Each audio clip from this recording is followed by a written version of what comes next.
और एक रजिस्टर लगा के नीचे ग्राउंड करा दिया गया है। तो अभी ये ट्रांजिस्टर क्यों लगा है? ये ट्रांजिस्टर इसलिए लगा है क्योंकि इसमें क्या हुआ कि हमारी एक तो देखो VCDT की लाइन, जो अब तक के एमपी के सेटों में हम पढ़ते आ रहे हैं VCDT की लाइन, तो VCDT की लाइन हमारी 0.5 वोल्टेज बन के हमारी 6357 CRB की T11 नंबर की पिन पे सेंस होता है 0.5 वोल्टेज। 0.5 वोल्टेज वहां सेंस होगा तभी हमारा चार्जिंग डिटेक्ट होगा। VCDT voltage charge detect figure, ठीक है। अभी आगे जैसे हम बढ़ते हैं तो एक हमारी लाइन मिलती है, एक लाइन मिलती है जो होती है हमारी चार्ज LDO की लाइन। तो चार्ज LDO की लाइन में क्या होता है? चार्ज LDO की लाइन में अब तक हम चेक करते आ रहे हैं, हमें 2.8 का वोल्टेज मिलता है। क्यों? चार्जिंग का जो हमारी पावर आईसी के अंदर चार्जिंग के लिए जो LDO सेक्शन है उस डिपार्टमेंट को ऑन करने के लिए वहां उस LDO को वोल्टेज दिया जाता है। तो यहाँ अगर इस लाइन में ज्यादा वोल्टेज आ गया तो वो LDO काम नहीं करेगा, कम आ गया तो उसकी वैल्यू बिल्कुल फिक्स होती है कि 2.8 ही आता है। 2.8 ही वोल्टेज हमारा फिक्स होता है। तो अब उस लाइन में से एक जो हमारी लाइन आई हुई है, तो लाइन आई हुई है और इसमें देखो क्या है, चार्जिंग का LDO, और LDO के बाद उसी में से एक हमारी जो लाइन ली गई है और एक हमारा एक ट्रांजिस्टर लगा है। कौन सा ट्रांजिस्टर? ड्राइव कराने के लिए। जो एक जो अदर मैंने बेसिक सर्किट पढ़ाया था उसमें क्या लगा था इस ट्रांजिस्टर की जगह? मोस्फेट। तो मोस्फेट और ट्रांजिस्टर में क्या है, एज एक स्विच ही काम करते हैं। तो यानी इसके बेस को यहाँ से इनेबल कराया गया तो कलेक्टर और इमीटर आपस में कनेक्ट हो जाएंगे। तो उसको ड्राइव कौन कराएगी? अब ये ड्राइव कराएगी आईसी। किसके लिए कराएगी? हमारे जो चार्जिंग के लिए मेन ट्रांजिस्टर लगे हुए हैं उनके लिए। अभी कहानी ये है कि एक ट्रांजिस्टर इसमें अलग से क्यों दे दिया? EOS, जो EOS कंट्रोल लिखा है इलेक्ट्रिक ओवर स्ट्रीप, तो इसमें क्या होता है कि अगर इस लाइन में ज्यादा वोल्टेज आया, हमारी व्यूअर्स की लाइन 5 वोल्टेज की है, ये कोई टर्बो चार्जिंग तो है नहीं कि 9.1 ले ले, तो नॉर्मल 1.2 एम्पीयर की चार्जिंग है। तो इसमें अगर ज्यादा वोल्टेज कहीं से आ गया चार्जर से, तो ये जो जेनाइट डायोड है, तो भाई जेनाइट डायोड की जो कैपेसिटी होती है कि अपनी वैल्यू से ऊपर का वोल्टेज कैथोड से एनोड की तरफ भेज देगा। एनोड से भेजता है तो एनोड की लाइन है ग्राउंड, तो यानी वो वोल्टेज ग्राउंड में चला जाता है। तो इसमें ये हुआ है यहाँ से डायोड में वोल्टेज आएगा, कब आएगा? जब इस लाइन में ओवर आएगा। अब जब ओवर आएगा, यहाँ वोल्टेज आएगा तो ये ट्रांजिस्टर हमारा ऑन हो जाएगा। अब ये ट्रांजिस्टर ऑन हो गया तो ये कलेक्टर और इमीटर को कनेक्ट करा देगा। तो इमीटर है ग्राउंड, अब इमीटर ग्राउंड है तो कलेक्टर ग्राउंड हो जाएगा। तो कलेक्टर किसके लिए ग्राउंड हुआ? ये गया EOS कंट्रोल, ये चलेगी हमारी लाइन, और जो हमारी चार्ज LDO की लाइन बनी थी उसी लाइन में से ही ये लाइन आई। यानी हमारा अगर ओवर वोल्टेज यहाँ हुआ तो यहाँ भी तो होगा ओवर वोल्टेज, यहाँ ओवर होगा तो इसके जो सर्किट बना है इसमें भी ज्यादा आ जाएगा, 2.8 की जगह ज्यादा बढ़ जाएगा। तो वो 2.8 ज्यादा वोल्टेज ना बढ़े, इसलिए यहाँ से जो सर्किट हमारा बना हुआ है उस सर्किट से एक लाइन लेके एक इन्होंने ट्रांजिस्टर लगा दिया कि वहां का ओवर वोल्टेज यहाँ आके ग्राउंड हो जाएगा। अब वहां ओवर वोल्टेज भी कब आएगा? जब यहाँ ज्यादा आएगा। जब यहाँ ज्यादा आएगा तभी ये ऑन होगा, और जब यहाँ ज्यादा आएगा उसी टाइम दोनों एक ही लाइन है तो दोनों काम एक ही साथ होंगे। उसी समय ये ट्रांजिस्टर ऑन होगा, उसी समय यहाँ ज्यादा वोल्टेज आएगा तो ये वोल्टेज यहाँ से ग्राउंड करा देगा। हाँ, ये मतलब इसमें हमारी OBP IC नहीं लगी, तो कंपोनेंट्स के थ्रू ही आप एक OBP समझ सकते हैं आप। इसीलिए मैंने बोला था बेसिक को डीपली समझो तब जाके स्कीमेटिक भी अच्छे से समझ। कंपोनेंट्स की वर्किंग मैंने आपको बताया कि बेस पर सिग्नल मिलेगा तो कलेक्टर इमीटर आपस में जुड़ जाएंगे। अब ये जुड़ जाएंगे तो भाई इस लाइन में ज्यादा वोल्टेज आया, यहाँ से लाइन आई, अब ये जुड़ गई तो यहाँ से जाके ग्राउंड हो गई। जैसा सिंबल बना वैसा काम, सीधा सीधा है। तो ये इलेक्ट्रिक ओवर स्ट्रीप जो हमारी कंट्रोलिंग के लिए है, इसे आप एज एक OBP भी समझ सकते हैं, ठीक। तो ये सिर्फ यहाँ ओवर वोल्टेज के लिए इतना सर्किट बना हुआ है। अब चार्जिंग हमारी, तो चार्जिंग तो उसी टाइप से हो रही। दो हमारे ट्रांजिस्टर लगे हुए हैं पैरेलल में, यानी इनका कलेक्टर आपस में जुड़ा है, इमीटर आपस में जुड़ा है, बेस आपस में जुड़ा है दोनों का। और एक ट्रांजिस्टर आईसी के फॉर्म में लगा दिया तो आईसी कितनी बना दी? 8 पिन की 8 लेग की आईसी बना दी। अब 8 पिन की आईसी बना दी जिसमें से 3 और 3 6 पिन पे तो इन्होंने इसका कलेक्टर ही कनेक्ट करा दिया। 6 पिन पे इसका कलेक्टर कनेक्ट करा दिया और इमीटर इसका इमीटर और दूसरे का इमीटर, मतलब दोनों भाई पैरेलल में लगे तो इमीटर आपस में कनेक्ट हैं, कलेक्टर आपस में कनेक्ट हैं और बेस आपस में कनेक्ट हैं।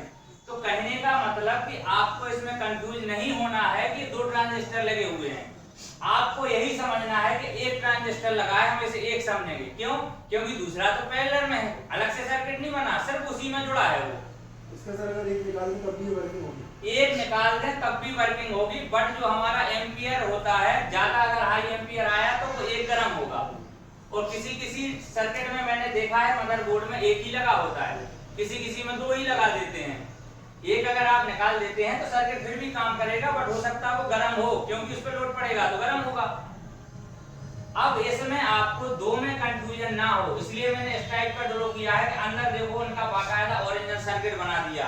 सर्किट में क्या कलेक्टर, तो कलेक्टर ये 6 पिन से इसमें जुड़ा हो, इसका भी कलेक्टर ये 6 पिन से जुड़ा, ठीक है। तो इनकी आपस में मैंने कनेक्शन आपको देके कि इससे आपको समझ में आ जाए। एक देखो बेस अलग निकाल दिया आप दोनों का, इमीटर अलग निकाल दिया और कलेक्टर अलग निकाल दिया। अब इस दो का कंफ्यूजन आपका खत्म हो गया। तो अभी यहाँ से इमीटर पे हमारा 5 वोल्टेज इनपुट हुआ, इमीटर पे 5 वोल्टेज इनपुट हुआ, तो कलेक्टर से क्या होगा आउट। अब आउट कब होगा? जब हम बेस को ऑन कराएंगे। अब बेस कब ऑन होगा? बेस जब ऑन होगा जब ये ट्रांजिस्टर ऑन होगा। अब ये ट्रांजिस्टर कब ऑन होगा? जब चार्जर लगेगा। क्यों? सारी चीजें सीक्वेंस के हिसाब से बनी होती हैं। चार्जर लगेगा जब ही चार्जर लियो पे 2.8 वोल्टेज बनेगा, जब चार्जर लगेगा तभी 2.8 वोल्टेज बनेगा, तभी 2.8 वोल्टेज बनेगा, तभी जाके इसका बेस ऑन होगा। अब बेस ऑन होगा तो कलेक्टर इमीटर आपस में टच हो जाएंगे। अब कलेक्टर इमीटर आपस में टच हो गए तो जो ड्राइव की P13 नंबर की हमारी पिन है आईसी की, वो समझो इस डायरेक्ट बेस पे जुड़ गई, क्योंकि ये मोस्फेट ऑन हो गया। तो अब ये लाइन यहाँ से आपस में कनेक्ट हो गई। अब आपने चार्जिंग लगाई, ठीक है, ये सब सर्किट ऑन हो गया। अब आगे जाके आपकी बैटरी लगी। अब बैटरी चार्ज है कि डिस्चार्ज है? अब वो चीज कौन सेंस करेगा? बैटरी चार्ज डिस्चार्ज सेंस करेगा हमारा बैट सेंस।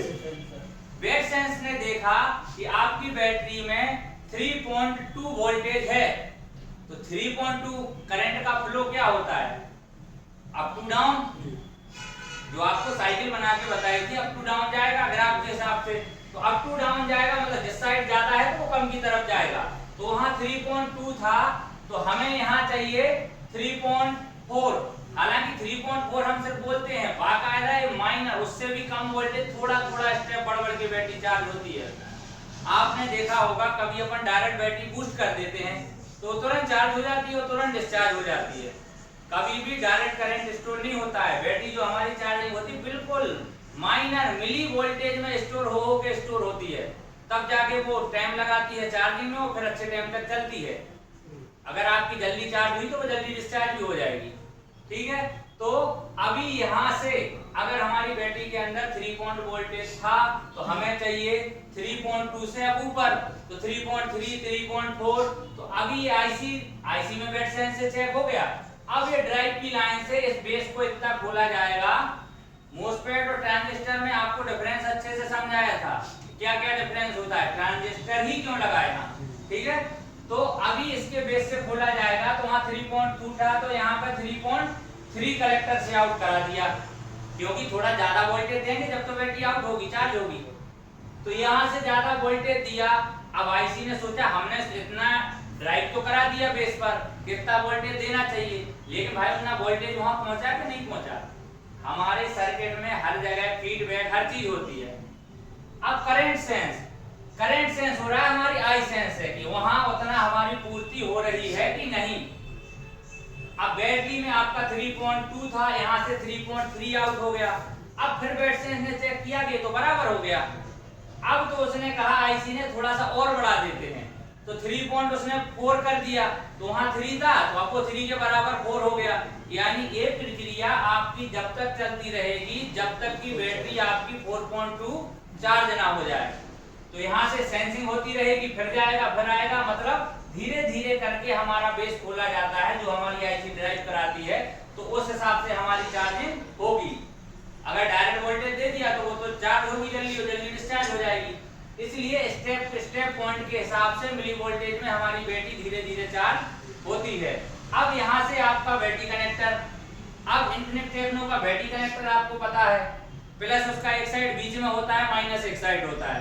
तो यहाँ से हमें माइनस, अब माइनस की लाइन में भी दो सेंस की लाइन लगी है, CSN और CSP, यानी करंट को यहाँ से सेंस किया जा रहा है।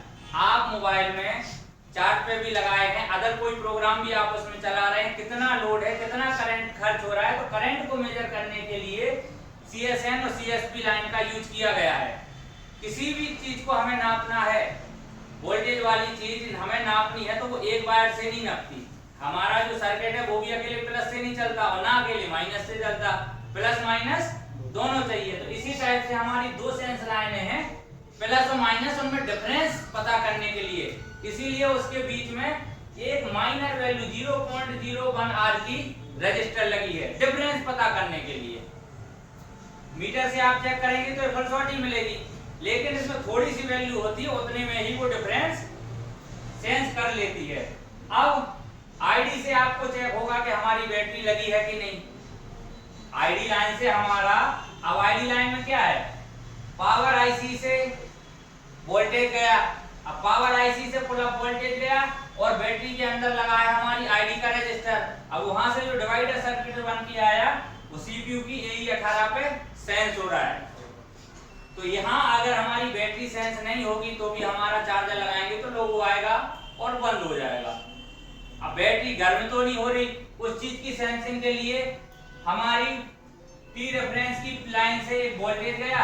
अब P रेफरेंस की लाइन से वोल्टेज 16.9 किलो ओम का रजिस्टर है हमारा R1 हो गया। अब जो रजिस्टर बैटरी के अंदर लगा होगा वो डिवाइडर का R2 हो गया। अब वहां से जो आपका सर्किट बना है तो उसका जो आउटपुट वोल्टेज आया तो रास्ते में 1 किलो ओम की रजिस्टर लगा के इन्हें बैटरी के नाम से R13 नंबर की पिन पे दे दिया, यानी आईडी और थर्मल दोनों सेंस हो गए। यहाँ आईडी थर्मल सेंस हो गए। अब जाके हमारा डीएमडीपी सेंस होगा कि डीएमडीपी में चार्जर लगा है या पीसी में कनेक्ट है। पीसी में कनेक्ट है तो 500 मिली एम्पियर की चार्जिंग देना है हमें, अगर चार्जर कनेक्ट है तो 1 एम्पियर की देना है, या टर्बो चार्जिंग है तो जितनी उसमें सपोर्टेड है उसके हिसाब से करंट और वोल्टेज कंज्यूम करेगा। तो डीएमडीपी जाएगा सीपीयू में, तो सीपीयू तक गया था, लेकिन पावर आईसी को सेंस कराने से CHD DP CHD DM अलग से दो लाइनें हमारी सीपीयू से पावर आईसी में चार्जिंग को डिटेक्ट कराने के लिए गई हैं कि हमें कौन सी चार्जिंग इनेबल करानी है, कम एम्पियर वाली या ज्यादा एम्पियर वाली। तो इस टाइप से हमारा ये सर्किट काम करने लगेगा। तो जो ये बेसिक फोन पढ़ाया था सेम टू सेम फंडा उसके जैसा है। चार्जिंग का भी बस आया, यहाँ सिर्फ ये एक इलेक्ट्रिक ओवरस्टीज जो लगा दिया अलग से सर्किट, ये ऐसे आपका ओबीपी है, एक ट्रांजिस्टर है आपके ओबीपी के समान ही काम कर रहा है, बल्कि ओबीपी ही है, ठीक है। और बाकी हमारा सेम सर्किट बीसीडीटी बनेगी, चार्ज एलईओ भी बनेगा, ड्राइव भी होगा और वही हमारा ट्रांजिस्टर आगे जाके हमारी चार्जिंग करेगा। तो कहने का मतलब यह है बेसिक कंपोनेंट्स इतने डीपली हमें समझना है, कौन कंपोनेंट्स कैसे काम करता है, तो कोई भी सर्किट हो हमें वो समझ में आ जाता है कि ये सर्किट कैसे वर्क कर रहा है। अब जैसे ये सर्किट देख के ज्यादातर कंफ्यूजन टाइप का पैदा होता है लोगों को। तो कंफ्यूजन क्या है, कंपोनेंट्स कहाँ जुड़ा है, आपको कंपोनेंट्स किस टाइप का है, कौन सा मोसफेट है, कौन सा ट्रांजिस्टर है, एनपीएन है पीएनपी है, तो कौन से सिग्नल से ऑन होता है, जब सिग्नल से ऑन होगा तो उसकी वर्किंग क्या है। ये चीजें अगर आप लोगों ने डीपली समझ ली तो स्कीमेटिक समझने में कोई दिक्कत नहीं है। तो ये चार्जिंग का जो सर्किट है एक बेसिक फोन के जैसा ही चार्जिंग है, सिर्फ कंफ्यूजन ये था कि इसमें डुअल ट्रांजिस्टर थे। तो डुअल ट्रांजिस्टर हमारे पैरेलल में लगे हुए हैं, तो आप इसको रिपेयर करके ये चिन्ह ध्यान में बस रख लें जो आपको ट्रांजिस्टर पढ़ाया कि ये आपको और इसका देखो दोनों को मैंने आपस में लगा के बेस इमीटर कलेक्टर करके एक वो भी बना दिया बॉक्स, ताकि आपको ये समझ में आए कि डुअल नहीं एक सिंगल ही ट्रांजिस्टर लगा है, ताकि आपको सर्किट अच्छे से समझ में आ सके। और ये जो हमारी ड्राइव की लाइन है, तो ड्राइव से कब जाके बेस कितना खोलना है, कितना करंट आगे आउट करना है, वो हमारी आईसी कंट्रोल कराएगी। और जो यहाँ ज्यादा वोल्टेज आ रहा था उसको ग्राउंड कराने के लिए ये लगा दिया है। अब यहाँ ज्यादा वोल्टेज आएगा तब ग्राउंड कराना, तो तब यहाँ भी ज्यादा वोल्टेज आएगा तभी जाके हमारा बेस ऑन होगा। तो यानी ये हमारा ओबीपी सर्किट और ये हमारी चार्जिंग। तो इसमें भी ये सिर्फ बेसिक बेसिक चीजें होती हैं। अगर हमने इसको भी अगर दिमाग में रख लिया तो ये भी कोई सर्किट वो नहीं है। तो इन्हीं चीजों को हमें समझना होता है कंपोनेंट्स के हिसाब से। तो अभी आप लोगों के कितना समझ में आया, कहाँ कहाँ डाउट हो रहा है आप पूछो, आपके हम डाउट क्लियर करा दें।